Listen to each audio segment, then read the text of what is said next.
I am so excited to be back with the Wise Women Roundtable. It has been a while.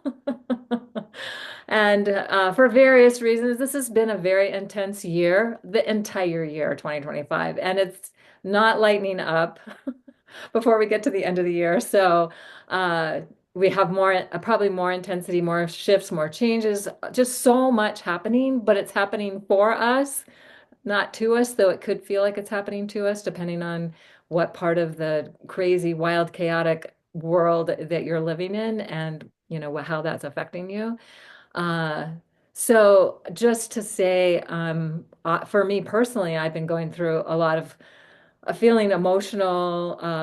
I have a dear priestess sister, 94 years old, who's going through her transition right now, and she was friends with my mom, and that takes me back to my mother's passing, and so I'm in this deep process of feeling what I feel, and we have this Grandwater trine that's been in place and kind of goes out and then it comes back in, and by the time we get to the new moon on November 21st, 19th. What is it? What day is that new moon actually? No, November 19th, that grand trine's back in place with the sun, the moon, and Mercury all together and trying to Jupiter in Cancer and Saturn and Neptune in Uranus. And the other thing that's happening is then Uranus, I mean, I'm not Saturn and Neptune, and then Uranus is opposite that new moon in Taurus at 29 degrees Taurus. And so this is so it's just creating this powerful opportunity. And I feel like the feelings are already up for a lot of people. I can't even tell you how many people, and lots of people passing. I've been hearing it in so many different circles and places. So it seems like an exit point for some, and then that brings up whatever it brings up for people. And so unexpected events and with Mercury also with this new moon, Mercury exactly conjunct the sun and the moon at the new moon. It's like a reset point, not only for the Scorpio mysteries happening at the last degree of Scorpio, but for the mental, for the intellectual, for how we communicate and creatively express the Mercury aspects of that in the heart of the sun with the moon. So something new being energized and activated around that. And then we can leap to the new moon in December, right before the December solstice. And actually, before I do that, I will say that there's going to be a lot of activations around a star called Antares, the heart of the Scorpion. Mars is there. It was on it's pretty close to that point at the new moon in November. And then the sun will be there on December 1st. And then Venus will be there on December 8th. And then Mercury will be there on December 19th at the next new moon. And Antares is considered to be the key to the Golden Gate by ancient cultures, meaning, it's right there near galactic center. It's like a access point or a portal activation, and it's a heart star, and it's one of the four royal stars of the ancients. It's also a magical star of the ancient alchemists. So whenever planets are near the star, that's when the alchemists would make their potions, elixirs, talismans, do their ceremonies, create their intentions, that sort of thing. So we're going to have several opportunities to do that between now and the December solstice. And then we have the new moon on December 19th, sorry, on December 19th, at the last degrees of Sagittarius, 28 degrees Sagittarius, right with galactic center. So there's this whole transmission of the sun and the moon at galactic center, beaming directly towards Earth. That new moon is also going to be very out of bounds, meaning it's so that we could say, here's the ecliptic, the path the planets follow. And the moon's going to be very below that path and going directly over galactic center. So transmitting directly from galactic center to the Earth. And so it's just like, whoa, we are being recalibrated, reset, we could rebooted, reimagined. I don't know. It's like all those things are happening. Meanwhile, of course, Mercury's retrograde until like November. 27th, I think. So there's that going on during this time that gives us a chance to go deeper with all of this. And it starts out in Sagittarius retrograde on November 9th, and then it goes direct in Scorpio. I'm hoping I'm remembering that maybe it's November 29th. Yeah, I think it's November 29th in Scorpio. So lots of intensity with that as well. And um, so and what's happening with the new moon, the other thing that's happening with the new moon, in addition to the fact that the moon's crossing directly over galactic center at the new moon, in addition to the fact that there's also a Pallas, Athena, and Chariklo conjunction happening within hours before the new moon, and this is the third one they've had this year. So there's been some kind of recalibration going on with Chariklo is the wife of Chiron, healer, feminine healer energy, and Pallas Athena is like a warrior protector energy when she's in her healthy expression, because she has her not healthy expression like they all do. But and so they're meeting together for the third time at 19 degrees Aquarius. And so this Aquarius Sagittarius energy is like expanding consciousness and perspective and how we're seeing things. And both of them are about that. Sagittarius being about the quest for truth, and for expansion of consciousness as well.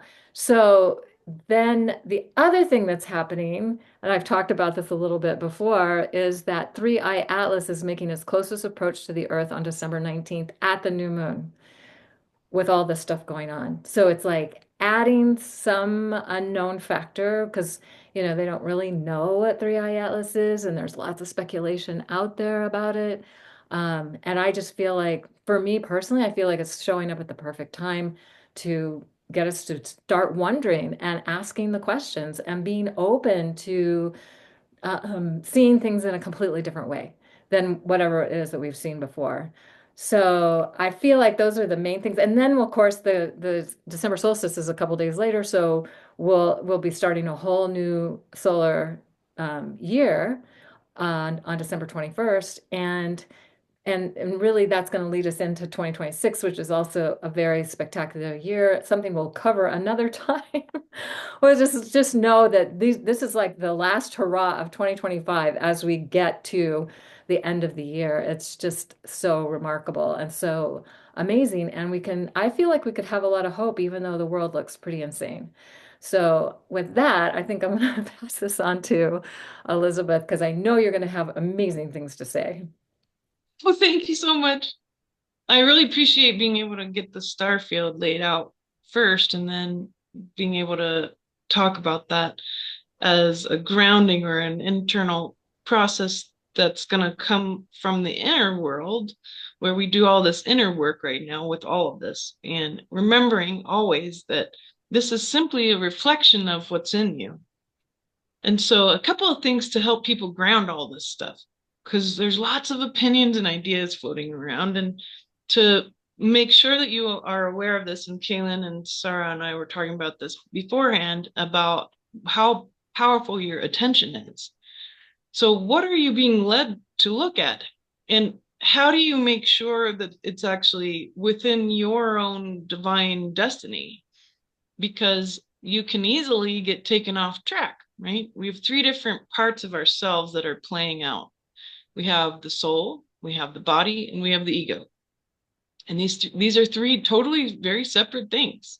And we tend to identify as the body and ego, and that's not the case. And so I believe right now we're being asked to even take that more seriously than ever, not to identify with anything. Identity will certainly create fears and desires, and then that bolsters the egoic structure and our expectations and our attachments and our expectations and attachments, especially to outcomes, when right now everything is so unknown. So we're in such incredibly new territory.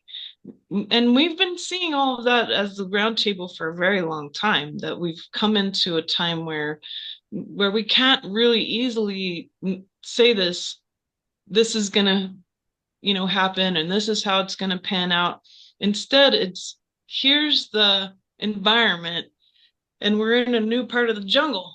that no one's ever been in. We're a new place in space that no one's ever been in. And that means for our whole galaxy too. So how can you ground all of this? First, don't identify with your body. Don't identify with your ego. Understand that your soul knows beyond your mind. And if your mind thinks it knows, then you bow to it and say, thank you very much. I appreciate you trying to help me. But my plan is to let the divine pan out here, and I'm looking for the signs. And so there's always little signs everywhere, especially in nature, and everything, the veil's very thin, so everything's getting seen very clearly. And divine knowing feels like, well, I, as Elizabeth, don't have any idea what I'm doing or what's going on or whatever, but I know at a different level that what I'm being asked to do is correct, and it's a full body trust. It's a full body sense of peace, even a deep tranquility despite chaos perhaps going on in your life. Secondly, make sure you're always assessing, what do I desire and what do I fear? Because that's usually what's distorting those choice points. And make sure you're always assessing that, because you can't and shouldn't take action in fear or desire. Those are projections from structure, and they're projections from your epigenetic memory that's coming from the body. So as a soul, you're meant to have that bigger expanded awareness like Kaylin's talking about. And how do you play with that? Well, here's what I like to do. To stop your brain from trying to take control of everything, you have to go outside of time. And so to do that, you tell your brain, I have no past and I have no future. And your brain really can't understand that. So it stops. It does. It's like a little stop. And then when you're in that stop, then you ask yourself, can I make myself big enough to hold the world in my hands? That's the goddess or God self, right? Can I hold the whole world in my hands? Can I see all the different awake people and all the different dramas and traumas and the polarities and all of that, creating novel reality and appreciate it with great love? Can I hold the world in my hands? And then you get one step above that. Then you get to the cosmic self where you hold the galaxy in your hands. And then you have this great sense of compassion for the world and compassion for the galaxy, because the galaxy is a living being and it too is going through a transition in a new place in space. And then we have the next step. Can you hold the universe in your hands? Are you willing to recognize that the end goal of the game is not to obsess over the identity of your soul and your essence and anything like that, because that was never you in the first place, but to use it as a launch point to recognize that the way you win the game while you're still being Elizabeth or Sara or Kaylin, the way you win the game is to recognize you are the creator, that you come from source, and that's the ultimate way for us to play this game. And that it truly is that, because we come in with all these factors and we play it out to see, can I make it so that I've become aware that I'm the player of the game and the operating system is the universe? And can I step outside of it? Am I capable enough? Am I willing to have such little structure and identity that I can step outside of it and hold the whole thing with compassion and love in my hands? And so that's the zooming out, the expansiveness. But then there's another direction. You could take that light that you gather, and it's a light that is not knowable. Your mind doesn't understand it. It can't, because the mind is built inside the universe. But you can take it all back into the form that is your body. And when you take all that light, you bring it back in, and then you zoom in, and you can become your liver, right? Or you can become your kidneys, or you can become your brain. You can become a single cell in your body. And if you've ever tried to go into what I call like micro remote viewing of your own cells, it's quite fun because they're very much alive. They have personalities and they have all these little organelles that have personalities. It's like a big room full of cats. And it's quite beautiful and fun. But you're bringing all that awareness from the soul in and out, zooming in and out of reality, getting used to being able to perceive all these different layers with great neutrality, waiting for the exact right timing, the exact right actions that your brain doesn't need to know. It can't, but your source in you, your soul knows. And your spirit is so much larger than your body. It expands beyond the universe. And then that is what is going to get you to your awareness. And it's going to help you to navigate when your ego kicks in to try to keep you connected to the matrix. It's going to kick in with either arrogance, which makes you reckless, or worthlessness, which makes you self-destructive. And you'll catch all that more and more and more. You'll catch it and you'll be able to actually coast through these things. So the visual and the metaphor I keep getting is that we are all inevitably in this wonderful stream, this river of consciousness, and these cool little inner tubes we call the body. And we're bouncing around and we see the drama and the trauma in our life. They're big boulders, but really the boulders bounce you back into the main stream of things. And we're heading back to the ocean always. And then incarnation is us raining down to become part of the stream again, over and over again, this cycle that we keep choosing to do because we're creators. And we're doing this through novel experience. And there's nothing more novel than what's going on right now. We'll never ever see something quite as this amazing as Three Eye Atlas, not in our lifetimes. So this is it. This is the thing we've been waiting for, this kind of, black swan random thing that occurs that throws us into a whole other level of expansive curiosity. It's very exciting. And to just be very patient, watch carefully, wait, understand that there's a divine order, a divine timing, and that nothing is outside of that. So that's what I keep perceiving, and I'll hand it off to Sara to help ground us even more into our experience with the earth too. Mm. Yeah, fascinating. Thank you, Elizabeth. I smiled all the way through that. And I think it's really important right now that we get curious.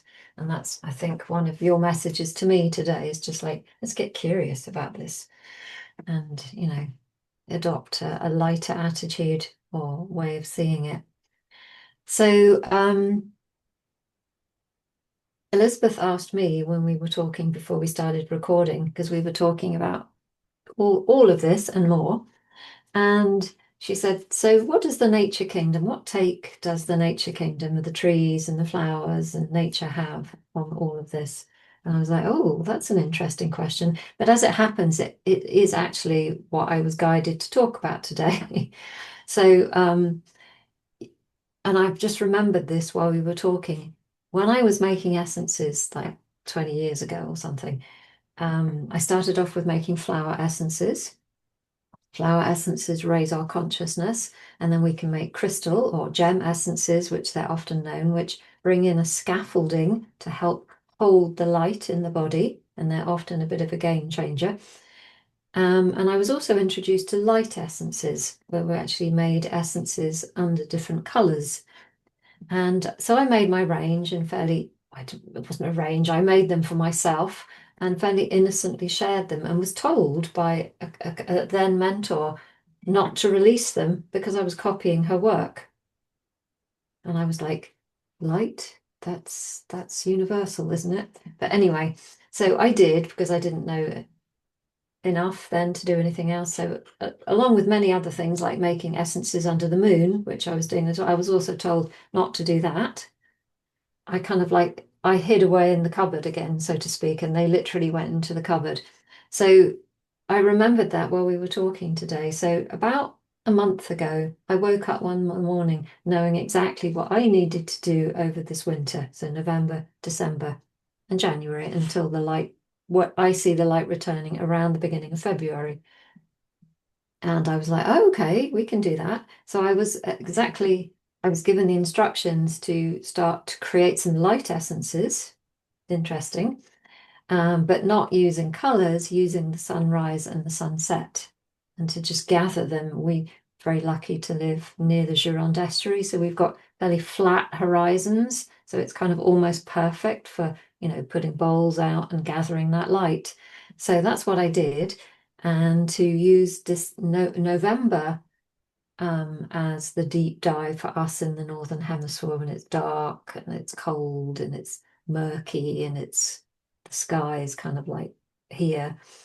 to really go in and feel, which is connecting back to what you were sharing, Kaylin, about the Grand Trine, around the water Grand Trine. It's just like feel everything, feel the shadows, feel the joy, just don't use the time, use the weather, if you like, or the lack of light to support the process.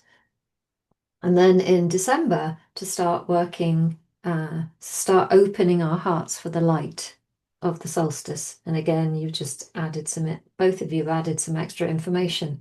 And then in January, once that has passed, to start gathering our sovereignty, just like gather it all in and make it a little bit more solid and conscious in us, so that when 2026 begins, we've got a different light architecture. And those are the words that I was given. So I'm sure other people have used these words. I'm not claiming them to be mine, but it was like over this winter, it's really important to gather the light, but not just gather it as in, oh, this is nice, this is light, but actually consciously bring it in and through to create an architecture in our bodies so that we can hold that light in a different way. So I have zero idea really of what I'm talking about, but at the same time, I understand deeply what I'm talking about. I'd have to say it in a light language, which I've never done before, but so we'll see what happens. But yeah, so I'm just going to share you the little bottles that I've been having fun. So this is the sunrise codes. This was around the equinox that I created this one. I actually made it before I heard the instructions, I think. The sunrise codes. So everybody can go out and greet the sun. It's very well known the light fractals at that time are very healthy for our our glands and our systems.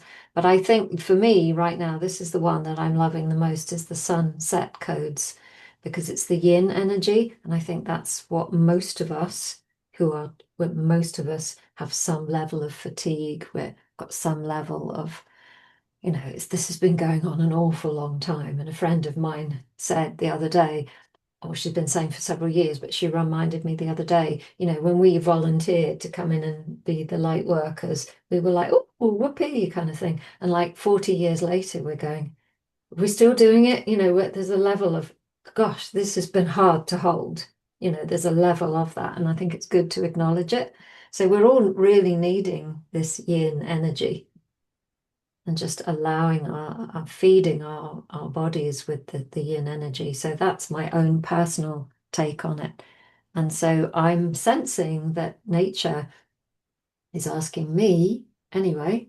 And it was that's why Elizabeth's question helped me. It was like, okay, so my role, if you I don't know, it's not really the word, but I'm being asked to create a different kind of essence and to work in a different kind of way so that next year when we start working potentially when the flowers come back out again when the color returns because November for me is just like such a gray month. I really dislike it when the color goes. I really miss color with all my heart. It's quite a grieving time for me just because the color's not there. It's like, where have you gone? Um, and of course, we get the autumn leaves and things like that, but it's not quite the same for me. But everybody's a little bit different. And so when the color returns and when the flowers and the trees start to open again, I sense that we'll have more ability to hold their consciousness because we've got light structures in place. I'll let you know next year. It's an experiment. So I got 13 women journeying. We're all journeying together. And so we're just kind of like supporting each other and just seeing how it goes, really. So, Sarah, can people get those essences from you? They're not on my site yet, but they will be very soon. So I can absolutely give you the link and people can, yes, they can email me. We're hoping to get them online in the Excellent. next days, but yeah, just get in touch. Yeah. I love that you're talking about this because at the equinox, I got very inspired to go start watching where the sun was rising and setting on the horizon, mostly rising because my Western horizon's not so easy to access, but And that light when it first peeks over is just so incredible. So Yeah, thank you for that. definitely practice to I'm doing my best in the mornings to, even if I can't get outside because it's windy or raining, or it's not really my thing to kind of like go out in extreme weather. But that for that, if wind and rain is extreme for me, for some people it might not be. Just to stand at the window, just to receive the light in a different way. And the essences that I've got and placing them on my third eye. So it was really interesting what you were saying about three eye atlas as well. So yeah, so there we go. Yeah, somebody posted on a video I did on Three Eye Atlas. I'll put it in the show notes, but they said third eye at last. And I was Mm. like, oh, that's pretty cool. That's a good way to see it. Yeah. And then Elizabeth, what you were talking about, the light from beyond our galaxy. Um, did I hear you correctly on that?